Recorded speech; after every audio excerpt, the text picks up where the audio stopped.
Bismillahirrahmanirrahim. Qala al-musannif rahimahullahu ta'ala wa nafa'ana bihi wa bi'ulumihi fid dharain. Amin ya rabbal alamin.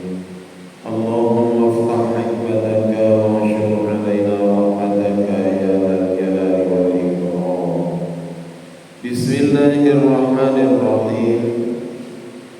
Wa yustahabbu fi shaumi thalathatu asya'a ta'jilul fitri wa ta'khirus sahuri wa tarkul hajri minal kalam. Wa yustahabbu lan den sunnahaken fi shaumi ing dalem poso apa sing disunnahaken apa salasatu asya'a telu pira-pira perkara. Ahaduha utawi nomor siji ne salasatu asya'a iku ta'jilul fitri ngeke buka cepet-cepet buka ngono iku mang intahaqqa lamun wis nyata liso ini keduwene wong kang poso apa sing nyata apa guru syamsi suhu bisrengenge. Fa in syakka kok lamun mamang sapa saim ya fala yu'ajjilu mongko ora kena cepet-cepetan sapa shaim al-fitra ing buka. Wa yusannu lan ten sunnahaken apa ayyuftira yen buka sapa shaim ala tamrin ing atase kurma. Wa illa lan lamun ora ana kurma ya famain mongko buka ing atase banyu.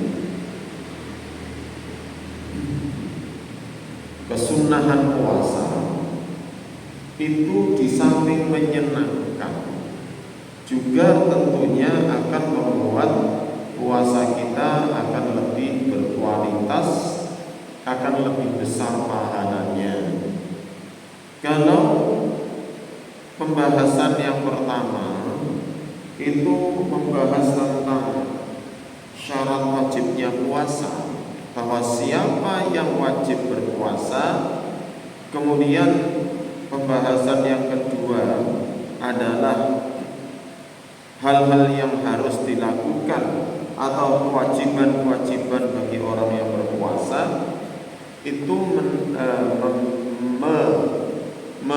membahas bahwa orang siapapun dia yang sudah wajib berpuasa kemudian sudah menjalankan kewajiban-kewajiban, yaitu yang pertama berniat di malam hari, dan kemudian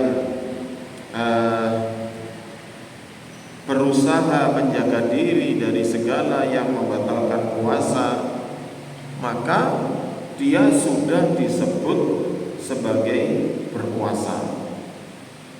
Dan kemudian dia meninggalkan segala hal yang merusakkan puasa, maka dia sudah disebut sebagai menjalankan puasa dan tidak harus mengqadha. Kalau seumpama ada kekurangan, baik kewajiban bagi yang berpuasa atau terdapat hal-hal yang membuat batalnya atau rusaknya puasa, maka dia harus mengqadhanya. Adapun nanti dengan kesunahan-kesunahan yang dilakukan, maka puasa yang ditunaikan akan lebih baik kualitasnya. Yang pertama, sesegera mungkin untuk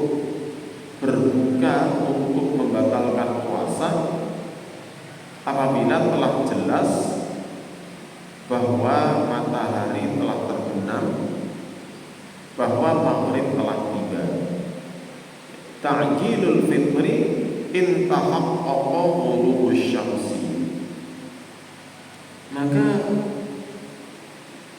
kita harus benar-benar memelihara puasa ini terkait takjil,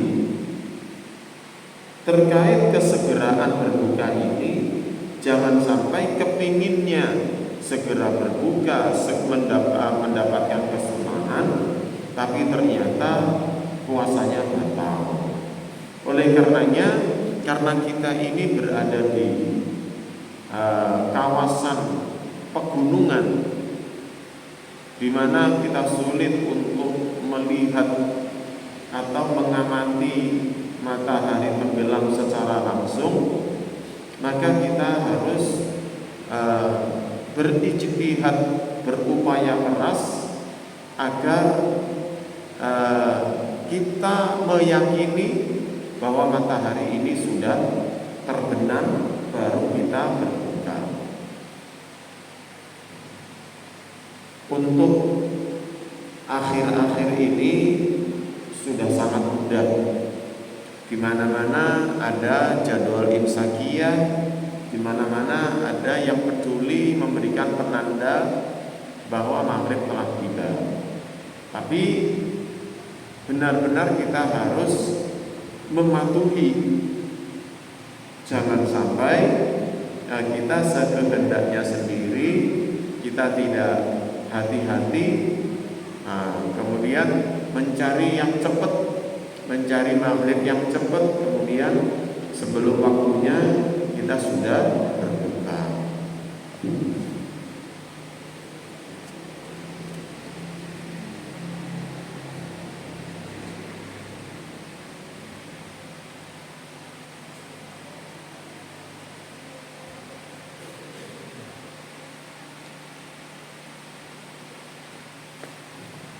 Fa in syakka fala yu'ajjilu. Kalau belum bisa dipastikan, misalnya hujan, mendung, listrik padam, tidak bisa melihat jam, tidak terdengar azan, maka ditunggu sampai benar-benar diyakini bahwa waktu sudah menunjukkan waktu maghrib, bahwa matahari telah terbenam. Jadi harus berhati-hati, apalagi kita menjadi pemegang kunci di masjid di saat seluruh masyarakat menunggu-nunggu. Jangan sampai sebelum waktunya sudah kita nyatakan maghrib. Memang benar-benar kita harus berhati-hati.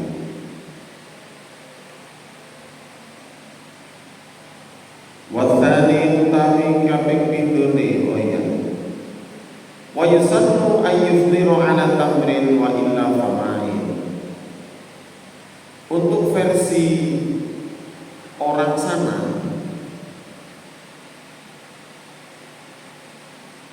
kesunahan berbuka itu apabila ada kurma, maka berbukalah dengan kurma. Untuk kita yang di sini, kalau memang ada kurma itu bagus. Tapi kalau tidak ada kurma, maka dengan apapun, khususnya buah-buahan, itu bagus untuk awalan berbuka. Kalau memang sudah tidak sabar, adanya rawon, adanya bakso, ya monggo silakan. Kalau yang kepinginnya kopi, kebiasaannya kopi, ya monggo silakan. Yang penting bersegera untuk berbuka bila sudah memasuki waktu maghrib. Nah, di sini untuk khususnya untuk kurma, karena Kanjeng Nabi itu juga mengutamakan kurma, maka di samping kita mendapatkan fadilah keutamaan segera berbuka, juga kita mendapatkan kesunahan mengikuti Kanjeng Nabi. Akan tetapi hal yang seperti ini tidak perlu dibentur-benturkan, tidak perlu dibandingkan, karena di sana mencari tegan yang nggak dapat, mencari jambu juga nggak bisa, adanya cuma korma sama korma sama anggur. Kalaupun ada buah tin, di sini lo atau kondang. Di sini orang nggak mau makan. Kalau semuanya tidak ada, makanan tidak ada, adanya cuma air, wa illa fama'in, terpaksa kalau cuma ada air ya monggo silakan.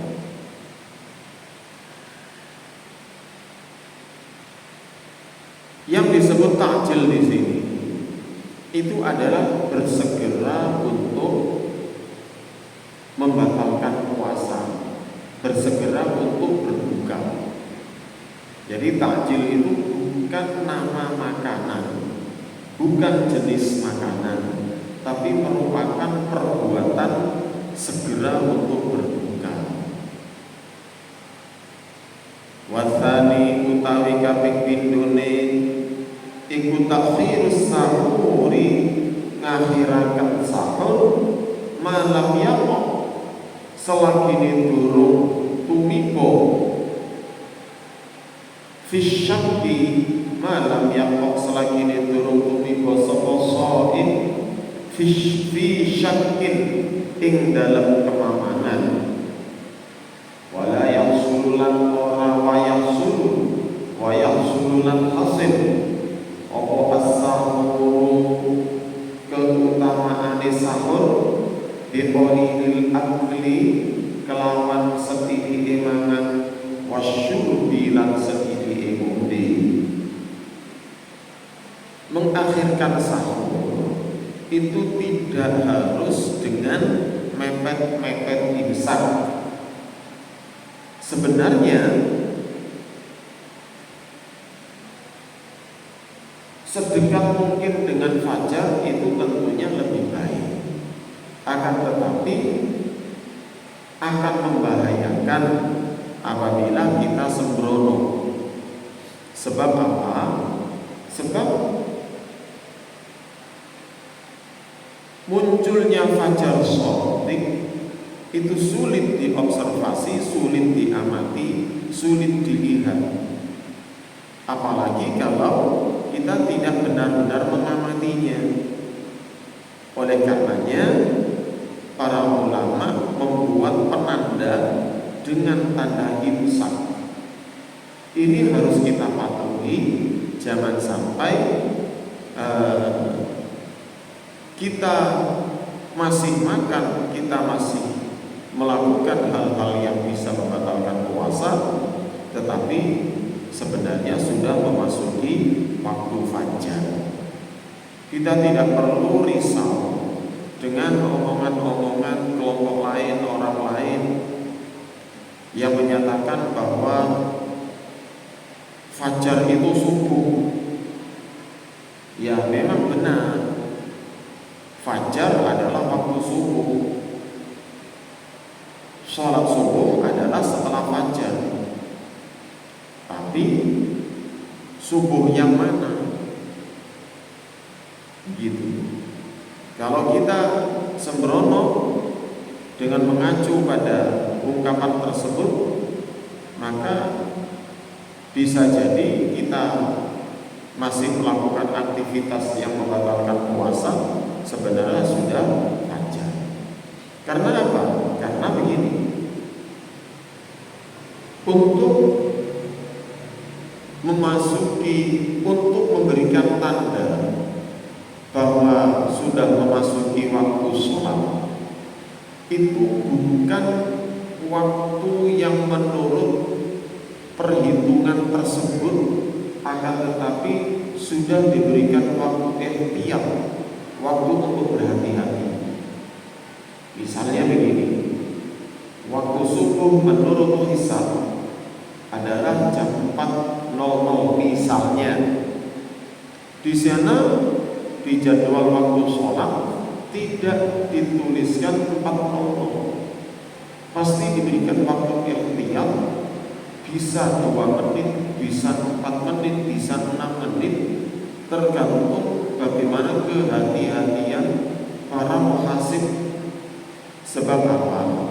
Sebab bisa jadi orang sudah melakukan sholat tetapi waktunya belum masuk.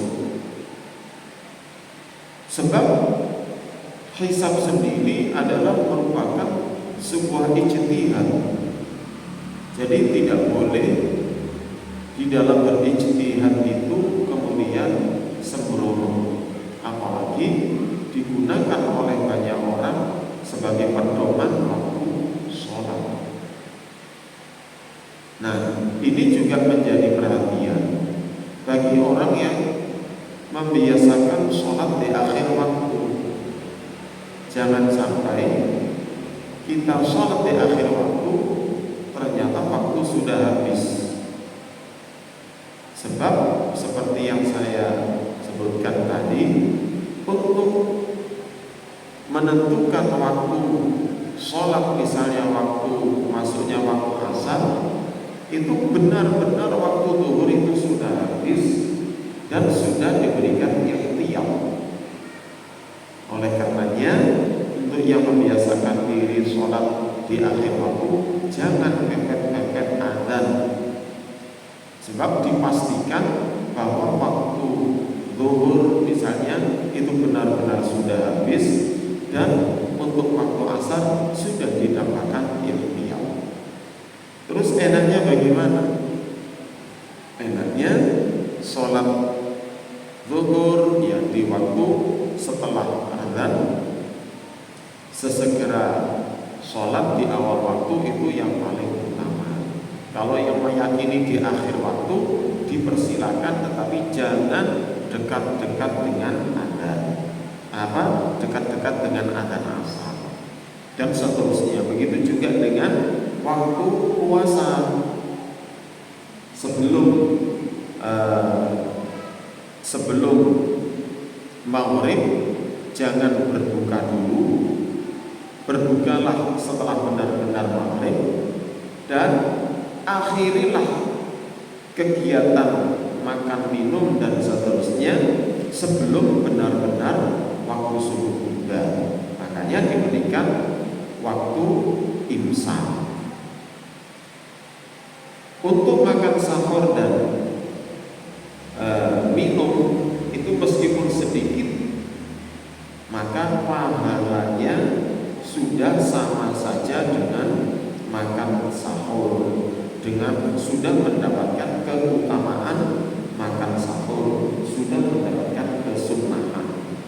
Tetapi kalau banyak pasti akan lebih membantu puasa kita.